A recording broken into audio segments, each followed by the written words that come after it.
admitting everyone. All right.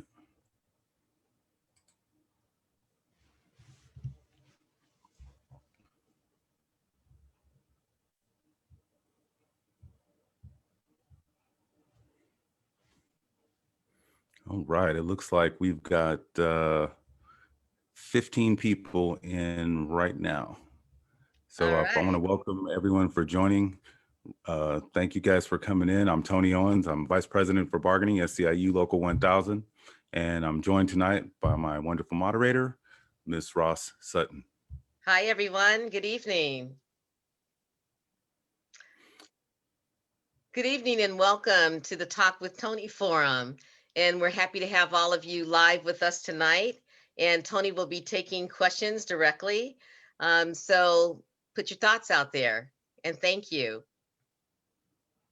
Thank you so much for everybody for taking the time to come in and to share with me. And I'm anxious to, field whatever questions that I can. And if I don't have an answer, I'll try to get that answer for you. So hopefully you're all ready to go.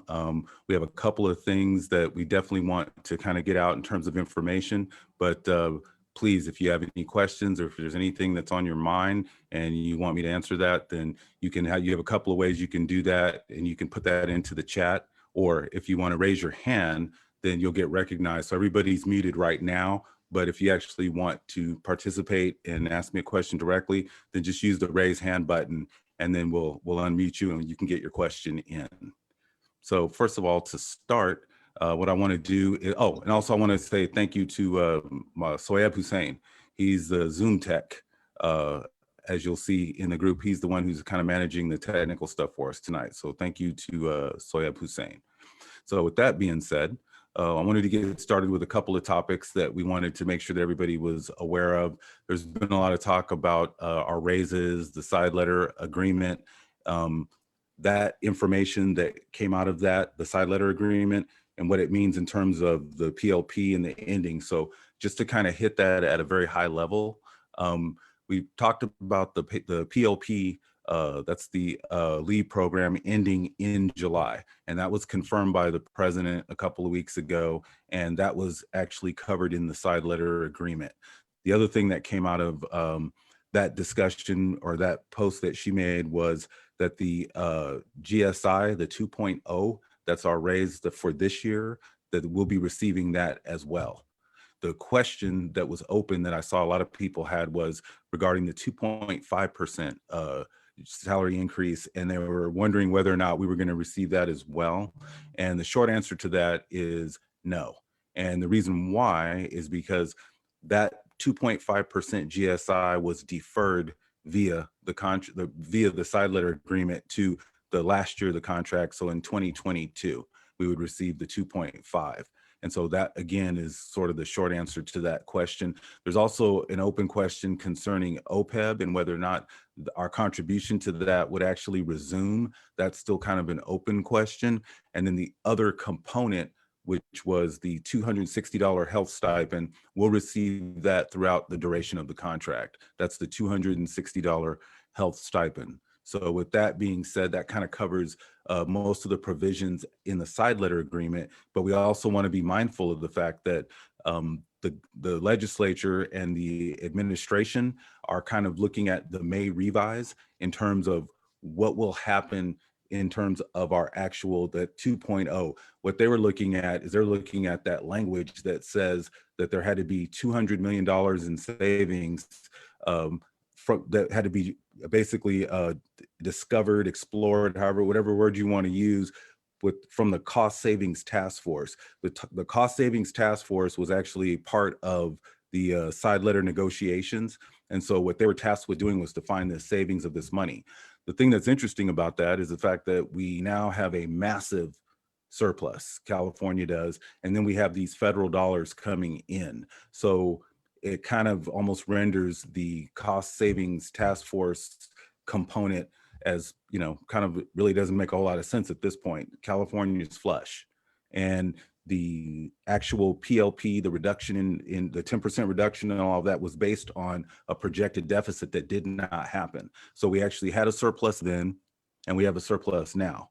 So at some point you would think that the president, being, the person who's in the direct negotiations with the administration, would have said, okay, well, you know what, circumstances are different.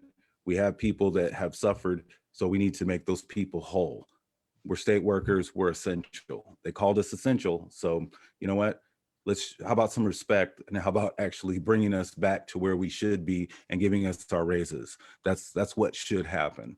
While I'm on that subject, I actually want to go into the premium pay, because I think that that's part of this, where we have this federal money that's come in, and this money's actually was allocated for the purposes. It's like a bonus for people who had to work through the pandemic, and so they call that premium pay, and it's capped at $25,000 or an additional $13 per hour. That's the number that they came in at. So right now, what we don't know is we don't know who's eligible. They were very quick to apply the essential tag to us when things were really at their worst in terms of COVID.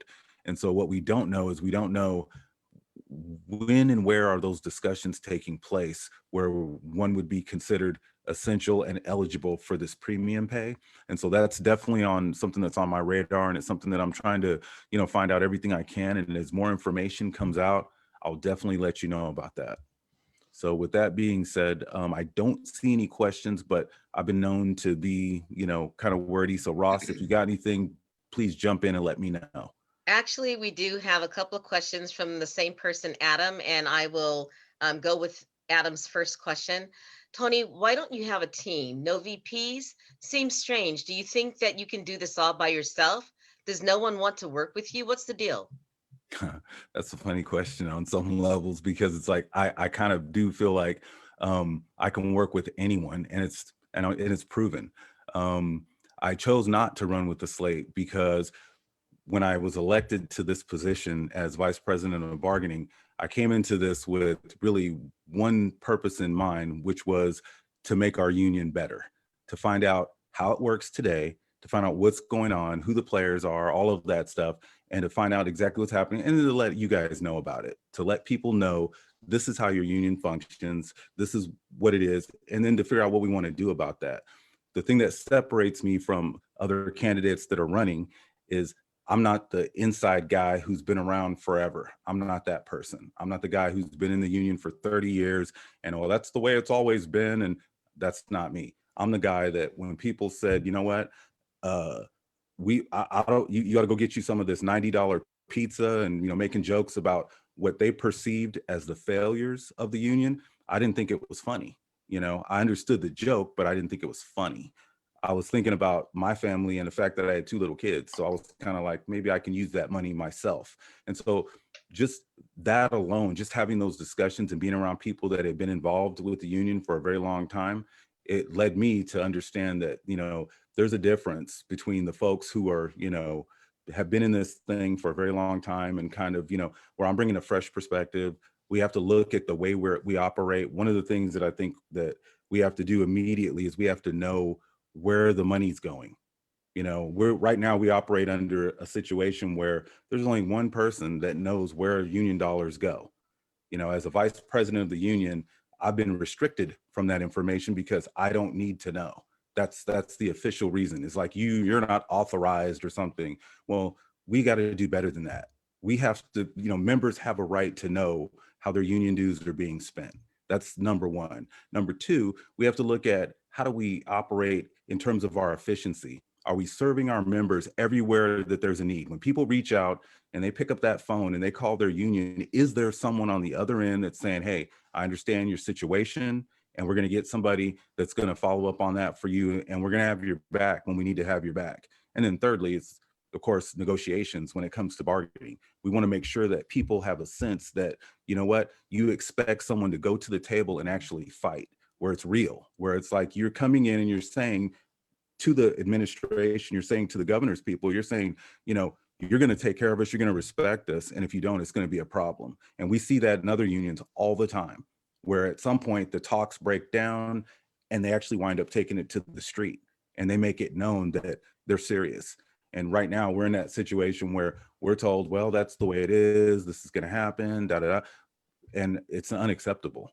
And I've heard that from many people. And so I'm representing that for people. And so that's kind of what separates me from the folks that are more in line with the status quo, how things work. But to answer your question, to go back to that, I can work with anyone. And I've proven that. Thank you. We do have another question from Mario. Tony, I'm worried with so many candidates, Yvonne Walker will be elected because the vote will be diluted. What can we do to prevent President Walker from being reelected? I have many issues. I like you as president because it seems like you care, Mario. Thank you, Mario. That's a great question, and I do care, and I hope that comes through because, again, as I've stated before, I'm here to make this thing better. You know, I have this vision in my head of what would it be like if we were in an organization that, you know, we were just about state workers first and foremost. There's a political component, of course, but you know, what's the thing that connects us is that we're civil servants, that we all work for the state of California. And I understand the concern about, you know, the number of candidates and all of that. But here's the facts. Here's what people really need to understand. The president, Yvonne Walker, she won the last election with 2,800 votes. Think about that. She's been president for 12 years, known throughout the state, and she received 2,800 votes. How big is your department? Think about how many people does SEIU Local 1000 represent in your department, right? I mean, when you look at it in that light, and you think about over 100,000 people represented, you know, more than 50,000 who are eligible to vote today, like right now. If all the people who are disappointed, particularly with the last contract, people who looked at the side letter negotiations and saw that there was no fight, people who feel like during this pandemic, the worst health crisis ever, that their union didn't really step up. There's people who feel that way now. If all of those people were connected and said, you know what, it's enough is enough, 12 years is enough. We need more. We expect more. If we could get all of those people on board, then there's no issue of diluting anything. I can tell you right now that 2,800 votes, I don't know that there's anything that's happened in the last 3 years that's going to increase that number. I really don't know. But what I do know is that I came into this with a purpose of, because I believe in the union, I believe in the power of collective bargaining. I believe in the thing that connects us. And so, yeah, I'm not concerned about the possibility of dilution, only because of the fact that, you know, we're moving on. We're changing this thing. And so again, we're just going to engage people, some of whom had lost hope. And that's who we're reaching out to, the people who have lost hope, people who've been waiting for an opportunity to get behind something that they would feel like their union is going to be what they expect when they pay dues money. All right, thank you. We do have a question from Steve, which is a great question. I like your platform, man. What can I, as an individual SEIU member, do to help you break through barriers of what is to what should be? Wow, great question. That was Steve. Steve. That's an awesome question. Really, at this point right now, the the most critical thing that we need people to share. We need people to talk to your coworkers, your colleagues, because again, as we said before, a lot of people lost hope. They experienced things and they said, you know what? I made a phone call and nobody ever called me back. There's people who, you know, they've been looking for their union to be there for them, and they didn't feel like the union actually stepped up or had their back. Well, they need to understand that it doesn't have to be that way. And the only way we can get the word out is for people who understand what we're doing, what we're about, and that we're changing it up. We need those people to be our advocate and say, wow, you know what? They're serious about this. This is our union. It's us. It's state workers. It's not some entity that's, you know, unaccountable, that, you know, you just pay some money and hope for the best, cross your fingers and hope that they step up for you. No, we're going to do better than that. And so that's really what it's about. And so for me, it's like with this campaign, reaching people is critical. And the way that we do that, a campaign doesn't run on air, right? We need money to keep a campaign going. So I'll throw that out there too, because whether it's $5, $10, whatever you can spare, we'll take it. And we'll use that. And we'll use that for our campaign. We'll use that to travel. We'll go wherever it is that members, where people we represent want us to go. We'll go there and we'll do it. Now, obviously, the restrictions of COVID had kind of kept travel to a minimum, but those restrictions are being lifted. So understand, if you want us, we're coming. We'll come there and we'll talk to you. We'll talk to your people and we'll make it happen. All right, thank you. We have another question from Bob. Will there be a runoff if no one receives at least 50% of the vote for SEIU president, or is the winner just the one that gets the most votes? Thanks for the question, Bob. It's a simple majority. So yeah, it's winner take all. And again, we're talking about 2,800 votes is what the president received last election. And so just again, I can't drive that home enough for people to understand that if you look at the last 3 years, it's difficult to really imagine that there would be people that would be happy with what our union has done over the last 3 years comprehensively. When you look at the contract that was negotiated during a budget surplus, during the best of times, when the state said, you know what, here's what we got for you, and that's what was signed, which incidentally, I did not sign that contract. So I definitely want to be clear about that. But again, when you look at it from in that light, there are plenty of people out there that really want more and expect more and want to see, technological innovation. They want to see, hard fought negotiations. They want to see like the real binding of a union, what that means, whether it's a disaster and it's coming together on behalf of members who are going through a tough time with wildfires. I mean, that's what a union used to be, is it was about its members, its people. Somebody was struggling, right? And it was about, at the workplace when you had a manager that was coming at you for some reason or sabotaging you, bullying you, doing all these kind of things. You pick up the phone and you make a phone call and you say, hey, I need some help. And you know what? Help is arriving. People expect to see that when you go into negotiations, that it's going to be a problem if you're not going to be respected, right? It's not friendly. We're not there making friends. It's no. At the end of bargaining, at this last bargaining cycle, I have to say it was an amazing experience to see the hugging and kissing going on afterwards. It was shocking. That was my first time in bargaining, and it was like, wow, we literally got like 2%, 2.5, 2.0, and 2.5, which at that time, it hadn't been deferred or anything. That was at the conclusion of bargaining, and to see that, and you kind of go, okay, yeah, we need to do something different. And so we're going to do something different. All right, thank you so much. We've got a lot of questions from Facebook Live. So we have a question from Megan. Is candidate voting material allowed on the SEIU bulletin board in work locations?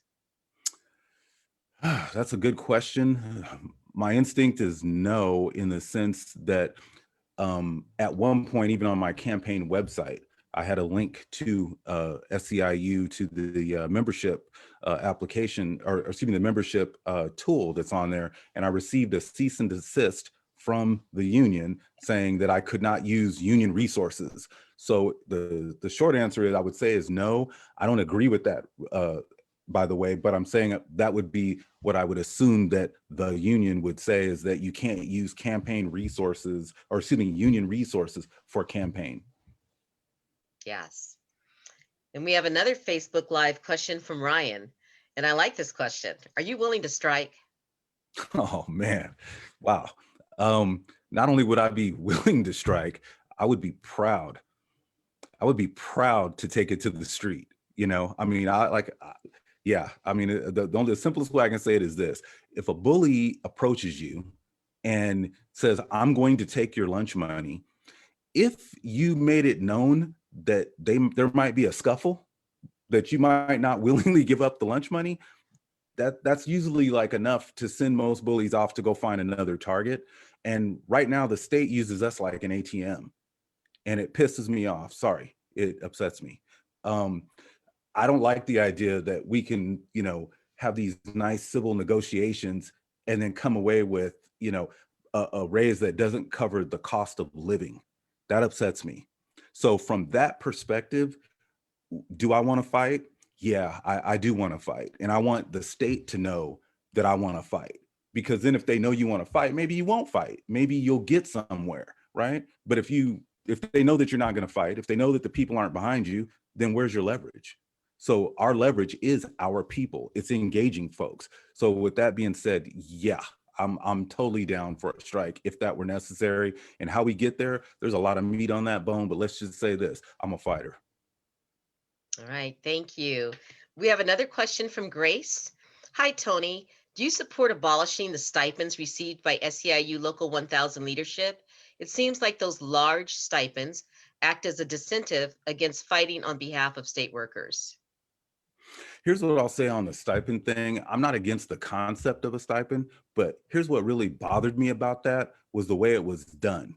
During the time when those stipends, when those negotiations, when contract bargaining was going on, there was a pause, there was a break in negotiations.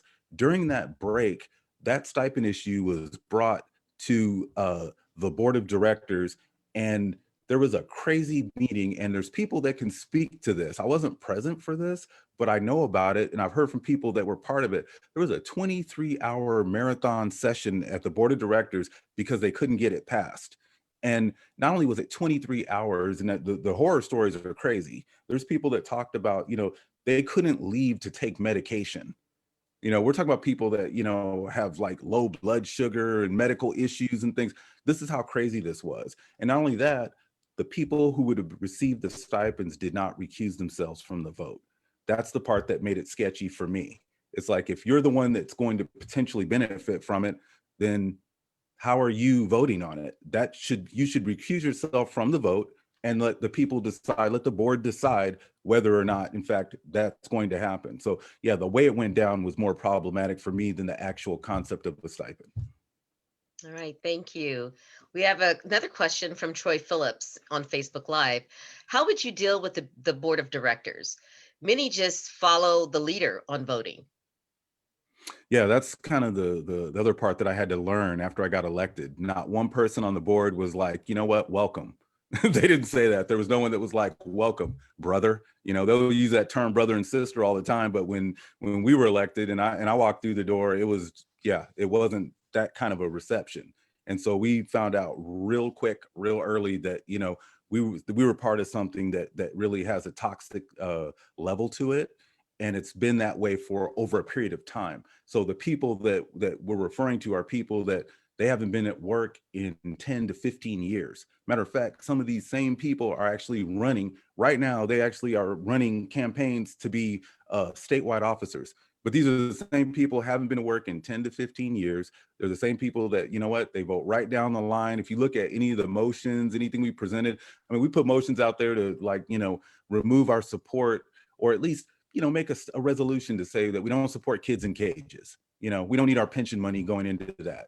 These people are like, no, we don't care, even if, what it is. It's like, whatever you put out there, that whole divisive thing, it was awful. And so what we're saying is, we've got to do better across the board. And that means changing the culture. That means changing the people. You can't expect everything to be the same with the same people. You actually got to say, how do we attract new people of character, people of integrity, that, it isn't like a political thing. It's not divisive. Oh my God, you dare challenge the status quo. Well, how would you ever get any better? That's the crazy part. It's like, if you have members out here saying, man, our union's terrible. Well, that bothers me. And I'm not going to attack the member for saying that. If they believe that the union's terrible, well, then, what? Tell me why. Because there's something that's how you learn. That's how you get better. You find out those areas where we've fallen short. I mean, the fact that people have taken their time to write handwritten letters to me, not email. I mean, an actual handwritten letter to talk about their experience and what they felt, that their union did or didn't do that was upsetting to them. And I'm going to somehow criticize that. No, I'm going to try to be better. I want to know that. And that's part of, the growth. That's part of, what organizations do. They call it continuous improvement. All right, thank you. All right, so Isabel says, we are willing to get rid of the no strike clause? I think that, you can't really exercise your full strength as an organization with a no strike clause. So the process of doing that's a different subject, but I agree 1,000% that you have to have the ability to strike, because it's your greatest weapon. It's your greatest weapon for management to understand, to set the framework for negotiations, right? Because essentially what you're saying is that if you don't make this situation right, if you're not willing to sit down and come to the table with us, it's a problem. And that's what a strike would say. All right, thank you. We have another question from William. I'm worried about the employees at EDD and DMV. Good people there deserve better. EDD likes to hire people as limited term intermittent, meaning no benefits. With you, brother, what can we do, Tony, for the people at EDD? Mario. Well, thanks. Great question. And I'm well aware of the situation at EDD, and I've talked to a lot of folks there. They've kind of let us know what's going on, and it is a travesty, and especially the hiring practices, the workload that they're under, and DMV folks, 100%, yes, they've suffered through some amazingly just bad management decisions. It took forever for these people to have any kind of safety equipment, which is insane. And the part that's really the most disturbing is I feel personally as a union that, we dropped the ball because there has to be some oversight. And in this function of this union, that's one of the things that we should be doing is make sure that people are safe at work, their working conditions, and make sure they're compensated accordingly. And in those areas, I feel like that's where, as an organization, we have to be better, and we will be better. Thank you. We've got another question again from Adam. The Heffens have been saying that they left your campaign and switched to Sophia's team. What's the deal with that? You said you could work with anyone, but they are saying that you can't. Hmm. I hadn't really heard that. I still talk to a number of Heavens, almost on a regular basis. So I hadn't heard that. I know their situation. I was there with them from the beginning. And so I understand what they've gone through. And I have nothing but respect and support their efforts, with the work that they do, what they're being asked to do on behalf of our friends and our family members, those folks that, are the most vulnerable. I really respect what they do. And like I said, I don't have any issues whatsoever. Now, as far as an individual choice of who they would support or whatever, I mean, I can't control that. I'm just, like I said, trying to make the best way that I can to turn this thing around. And that's what we're doing. Thank you. This is from Isabel. With having 5 candidates running for president, does anyone think that Yvonne Walker will take the win because the votes will be so split? Or is it just me? Well, we did address this earlier. I do get this question a lot. And again, I'm still fairly confident that, there's nothing that's happened in the last 3 years where people can point at that and say, wow, man, what a great job. Our union is just really just, amazing. There's some people who do feel that way, but there's an awful lot of people who don't feel that way. And I hear from them all the time. So what I'm banking on is those people that want better, those people that want more, that those people are actually going to show up and they're going to vote, because again, we're literally talking about 2,800 votes is what the president received in the last election. After 12 years in office, statewide election, 2,800 votes. If we want better, if people want more, all they got to do is vote. And then it's not going to be an issue. If we allow it to be an issue and the same 2,800 people are the ones that, say, oh, yes, this is great.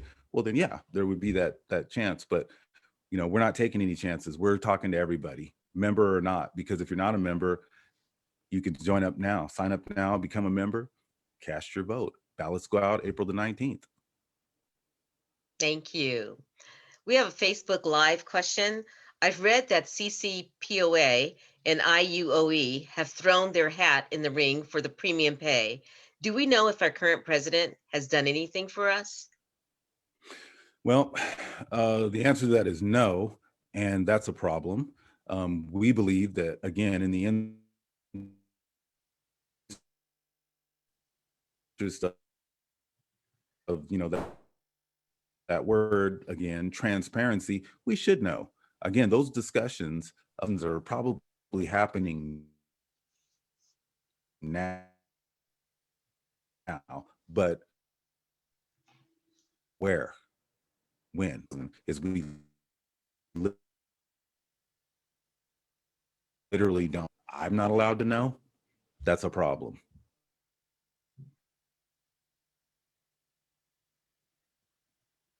Did I answer that? So Tony, your frame was freezing through some of that. So you might have to repeat some of that for folks to hear. I I just wanted to make the point that if those, and I'm assuming that those meetings are actually happening, are really happening. That's more of a suspicion, because again, the way we operate today, our president's not forthcoming about that, even to, other members of the executive committee of the union. And so the short answer is we literally don't know. We don't know those discussions. We don't know when and where they're happening, but I know that they're happening. All right, we have a question from JD. Tony, what makes you different from each candidate that's running? Great question, JD. Appreciate that.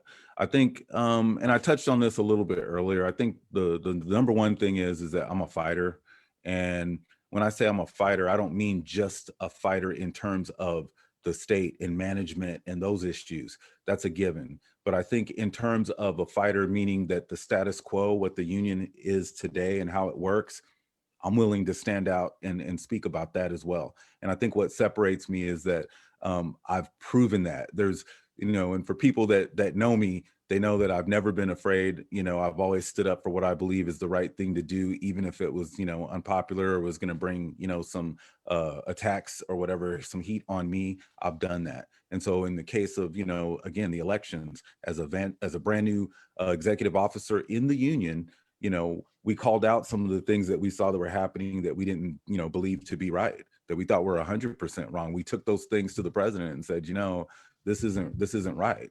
And again, we caught some flack for that. And, there's been repercussions to being that person, but I'm still going to be that person. And I feel like, when you look at the other candidates, there may be more of a willingness to kind of try to navigate through a broken, corrupted system. And that ain't me. I'm not that guy.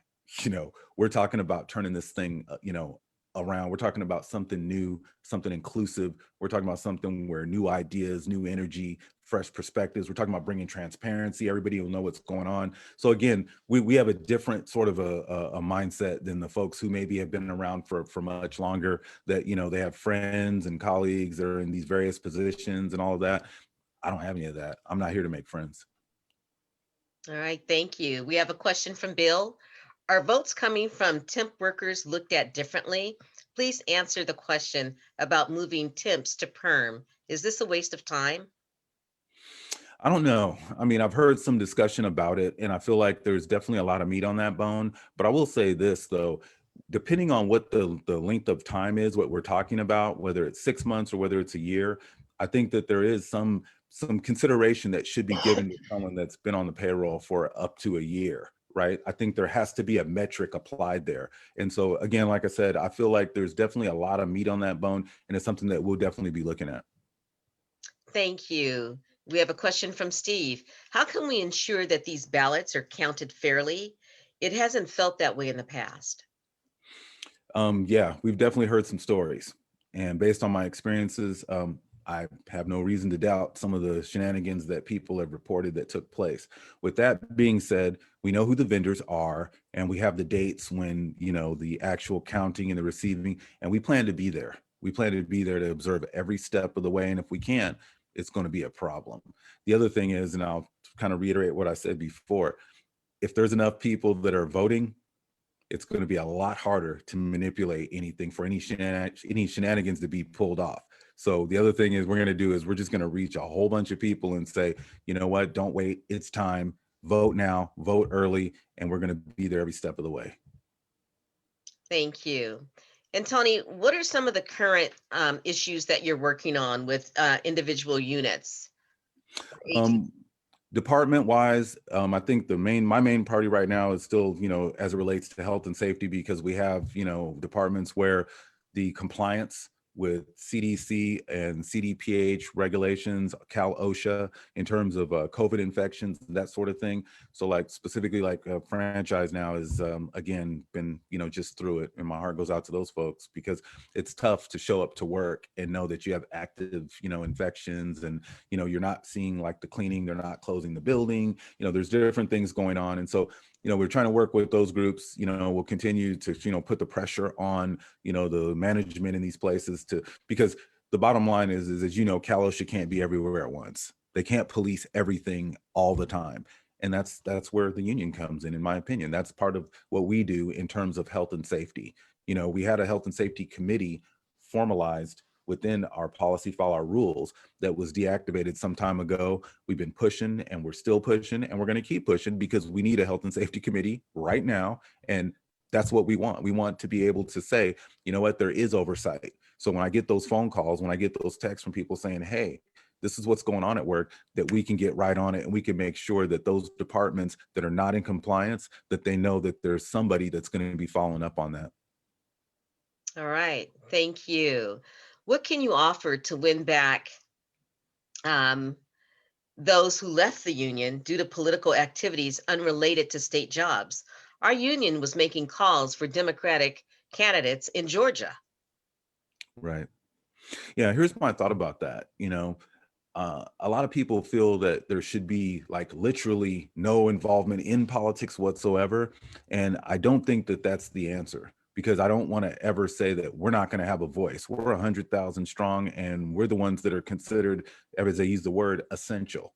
The governor is our boss. Our contract is a law. So therefore, you can't really argue for complete separation, meaning we'll just be quiet and have no voice. And so what I would say is we have to look at how it is that we do what we do, and those things that we would support that we believe are to the benefit of state workers. Again, I'm all about state workers. That's, for me, that's what this whole thing is about. It's what connects us. It's what binds us. Are there secondary considerations and these other things that are equally, important? Yes. But number one, the priority is state workers and what our interests are. And that's what I'd like to see this union could go back to. And that's what I will bring is we should first and foremost be about state workers and our wages, our working conditions, and those other things. Politics, that's a secondary consideration. All right. So our next question is from William. As an intermediate EPR Tier 2 rep paying dues, what is the plan for hundreds of these reps looking at not being renewed? Do you have a plan to help us move to perm employees? I don't have a plan today. I can't tell you, I'm not going to tell you that I have a plan today, but the one thing that I will do is I'll definitely be engaging folks to kind of find out exactly what their thoughts are and how we can accomplish that, how we can work with, the department to kind of say, okay, what makes sense in terms of a transition and that. So again, no solid concrete solution to everything now, but we'll definitely be looking at that. All right, thank you. And then this is the last one from Adam again. It says, last one from me. Either you or RLB has earned my vote. Robert Bays has earned my vote. Who do you suggest for the VP treasurer and VP organizing? Um, Here, I would say this, first of all, I have, experience with every person who's announced that they're running for a position. And so what I really want to do is I want to actually, in a comprehensive manner, kind of explain what I've learned in those interactions, because again, I said I can work with anyone. I think that's proven 100%. That being said, there are people that I think have certain skills and possess certain abilities that I think would really be helpful in this transition going forward to the new SEIU Local 1000. And that's what I'm interested in, and that's what I want to share with you. So stay tuned. All right. Thank you. Well, we have no other questions in the queue. Oh, wow. Okay. I was just getting warmed up. That was great. Thank you, Ross Sutton. Thank you. Um, Let me see. There was another piece of information that I wanted to get out, and that was regarding SB 95. So if you're unfamiliar with SB 95, which is the supplemental paid leave, that's the new order that was issued related to COVID in our leave time. So again, that's something where now we have the ability for people to, and this is retro back to January. So you can actually utilize leave time as it's related to COVID for yourself or your kids based on COVID. And so there's more information, and we'll post more about that. But again, just know that this new order is actually retro back to January 1. So you may possibly find yourself in a position where you would want to look into that. The other item I had here was there's two prisons. I wanted to speak on that for a minute. There's one prison that everyone probably is aware of, which is Dual Vocational Institution, that is closing. First of all, it's a tough situation. We represent about 282 people that currently work at that prison. And then we just got, word recently that Susanville was next up for slated for closure in 2022. And so the reason why it was important that I wanted to mention this is because it sort of gives me some flashbacks to my own beginnings in the union and the start of my state career. I was actually an employee at CDCR when they were undergoing the realignment, when the furloughs and all those things were happening. And so to be in that situation of uncertainty, especially with a young family, I had 2 kids under 2 years old at that time, and it was tough. And so again, I just want to let folks know that that's another area of concern that I have personally, and that I am reaching out to those folks because I want them to understand that, we understand what they're going through, and we're going to try to offer, resources wherever we can. I know that the union proper will actually avail themselves of, some information to those people and, reach out. But I also wanted to do that as an individual as well, just because, again, it really resonates with me. So that's, like I said, another thing that had been on my mind. Thank you for that. Megan does have another question, and we have Jeanette who has her hand raised, and we will get to you in a moment, Jeanette. So Megan's question is, and I think this is a great question, what do you think is your biggest hurdle in your quest for the win? Yvonne Walker, another candidate, something entirely different? And what's your strategy to get past that? Oh, great question. That was Megan, right? Yes. All right. Thanks, Megan. That's a great question. I think for me, the biggest obstacle is, I don't want to say apathy. I want to say skepticism or disappointment, because a lot of times I hear from people who they literally don't know, what we know. They don't know that 2,800 votes, it's, I mean, for someone who's been in the position as President Walker has for 12 years, um, that's a statement in and of itself. In the last election, I was a completely unknown person, and I wound up, getting more votes than the current president. So the standing, the sense of satisfaction or dissatisfaction is apparent. People expect more and they want more. So the only obstacle that I see is, are we going to reach those folks who are just so depressed and they've just given up? I've talked to people, and in some cases, it's worked out well because they just didn't know. And I hope to give that perspective to people to say what we have is worthwhile. There's a structure in place that, if we were able to, really sort of change the culture and kind of, just actually really become leaner and more efficient in what we do, it would be tremendous. But we need people that, understand that, this thing that connects us all, this civil service, this is what holds it all together. This is what it's supposed to be about. But it's, we're not operating under that model right now. Right now, we're operating under a model of one person says this, so it shall be, and that's how it shall be, and no one shall ever question it, and all this kind of stuff. No, people want better than that, and we can do better than that. And so again, the only obstacle is making sure that enough people who care, know what we're about, where we're going, and how we're going to get there, which is just connecting folks. Thank you, Tony. We have Jeanette's hand raised, and so Jeanette has a question, and then we have a question from Bob. Not exactly sure how to do this. Can you hear me? Yes. I can hear you, Jeanette. Okay. Welcome. Welcome. Thank you. I always love listening to you because you're so transparent and you explain everything really well. Thank you. My question, and actually my husband mentioned it to me, and I thought it was a great question, even though he's not a state worker. Since Yvonne is not transparent with regards to the act that the Biden has given to the governor, the potential $13 per hour and up to $25,000 bonus, is there a reason why the vice presidents can't contact the powers that be at CalHR, whoever you negotiate with, to put our hat in the ring as well? I know 3 unions, not only CCPOA, like you mentioned, the supervisors union, I've read on their website as well, and my daughter's union who works for CHP have all contacted them about that.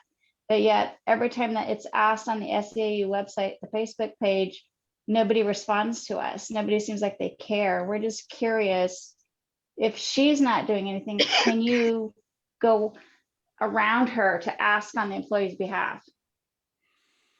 Well, first of all, Jeanette, thank you for the question, because it gives me an opportunity to explain things that, people should know.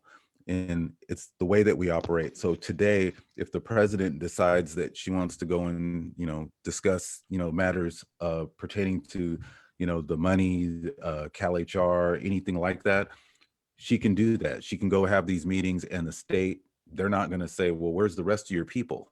Where's the rest of your team? It doesn't work like that.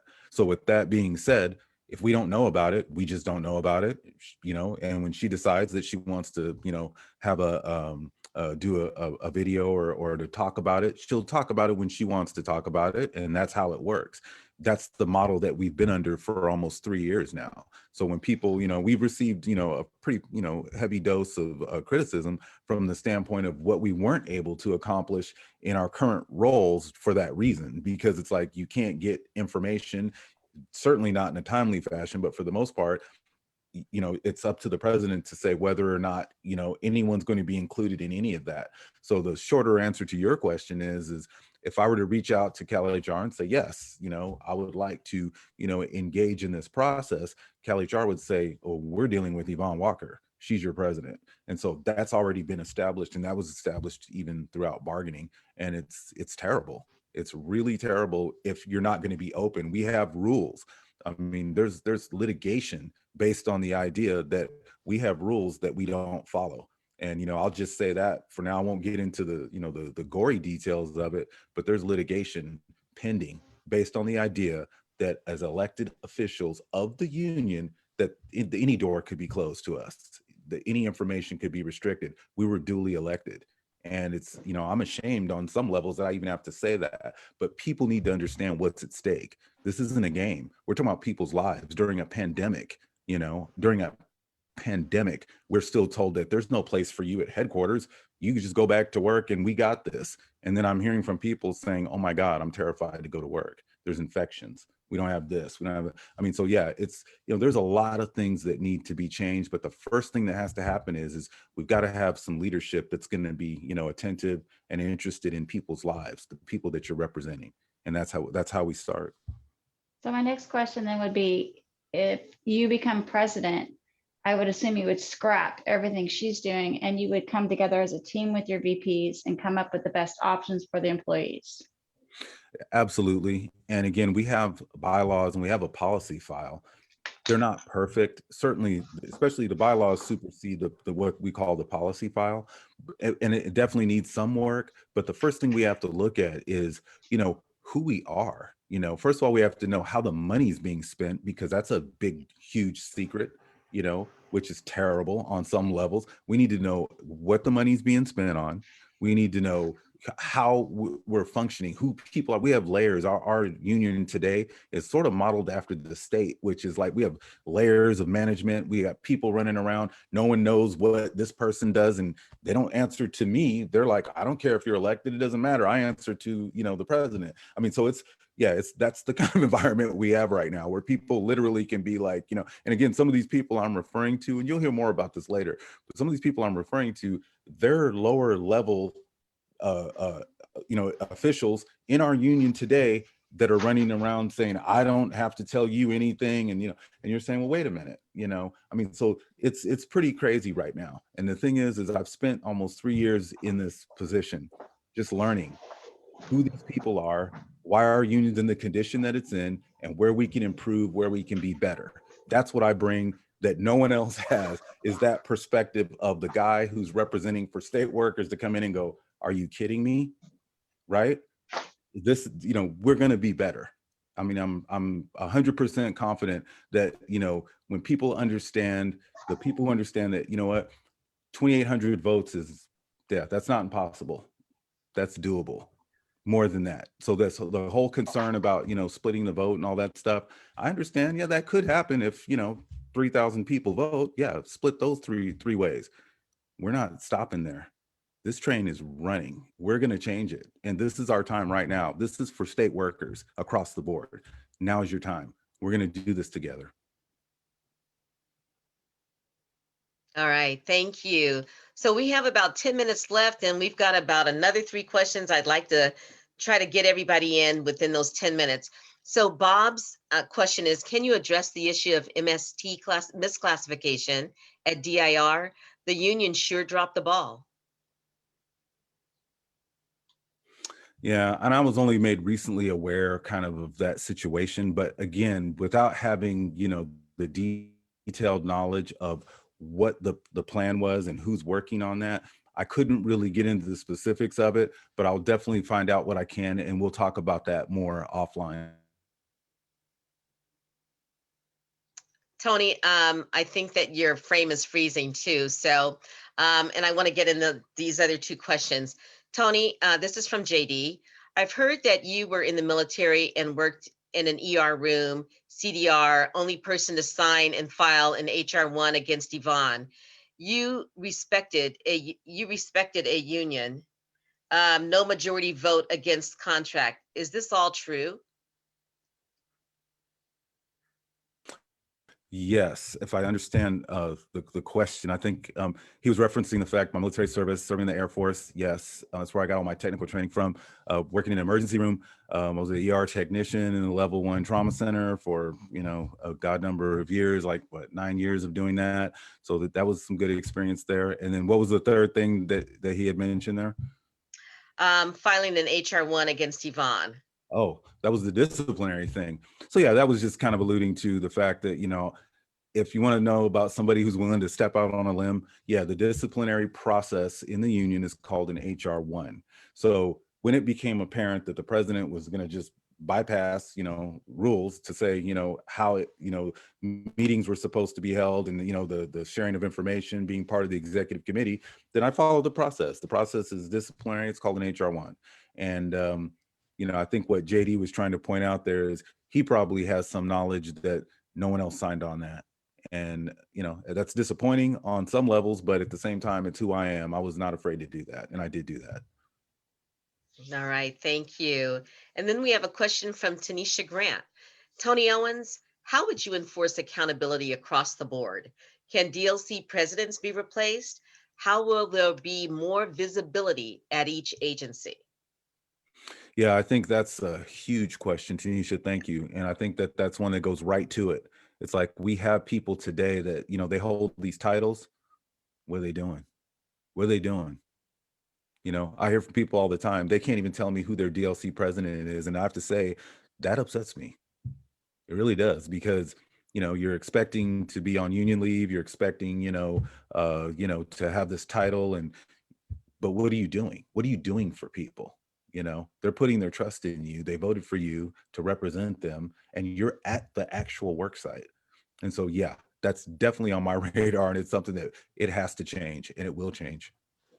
All right, thank you so much. Joanna's question is, hi, Tony.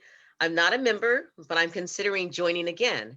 How can I stay up to speed and learn what you're doing for us if the website only allows members? Facebook doesn't have many updates.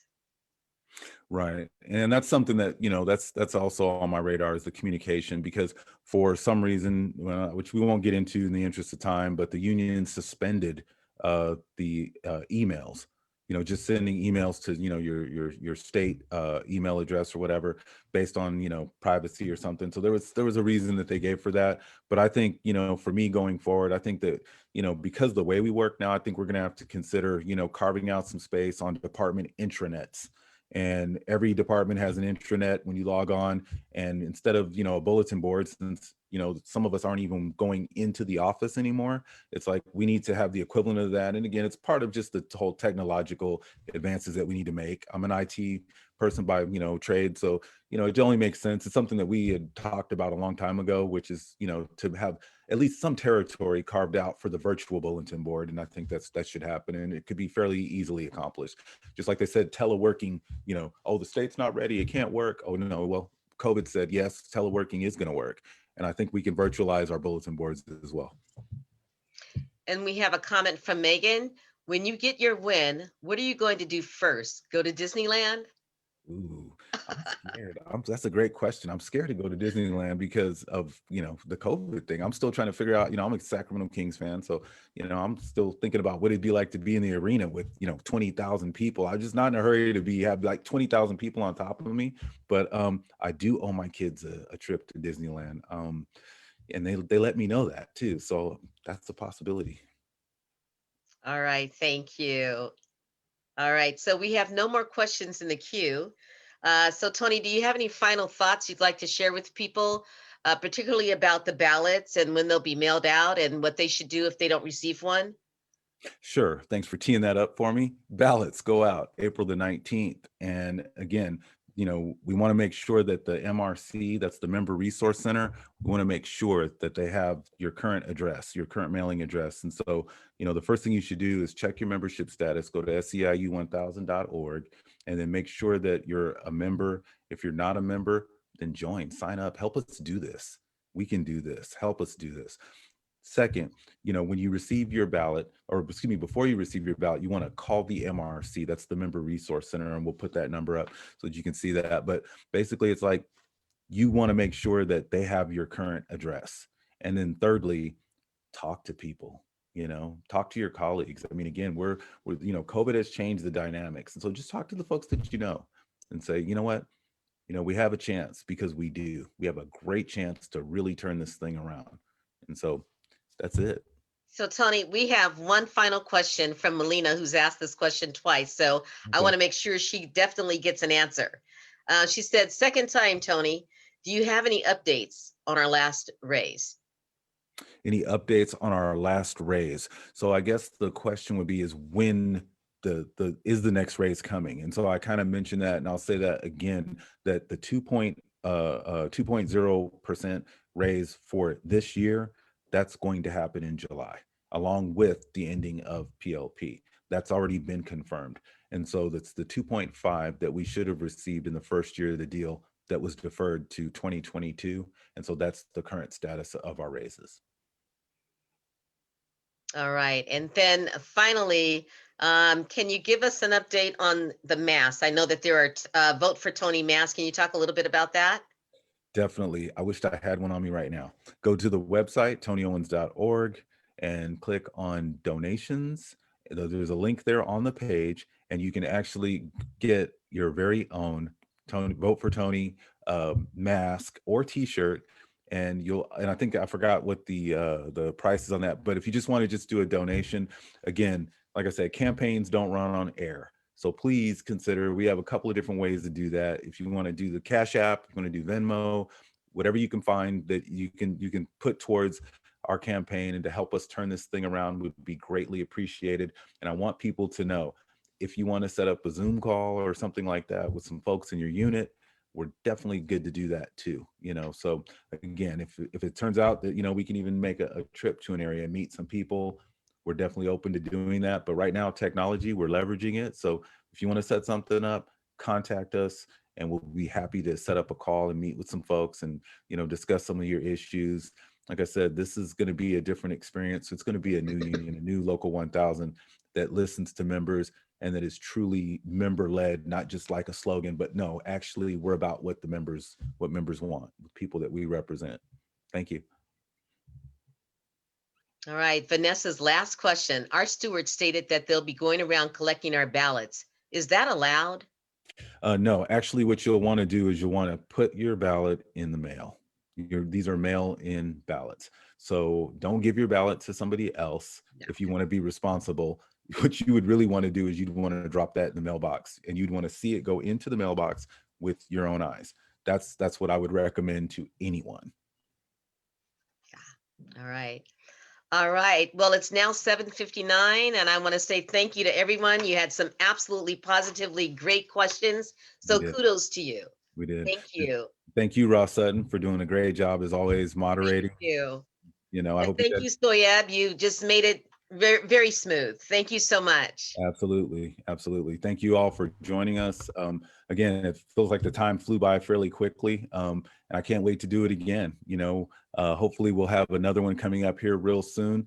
Again, thank you all. And I'm looking forward to starting, the beginning of something, a new journey as president of SEIU Local 1000, the new Local 1000. So think about that. Tell somebody about that. Thank you. All right. Thank you, everybody. Good night. Good night.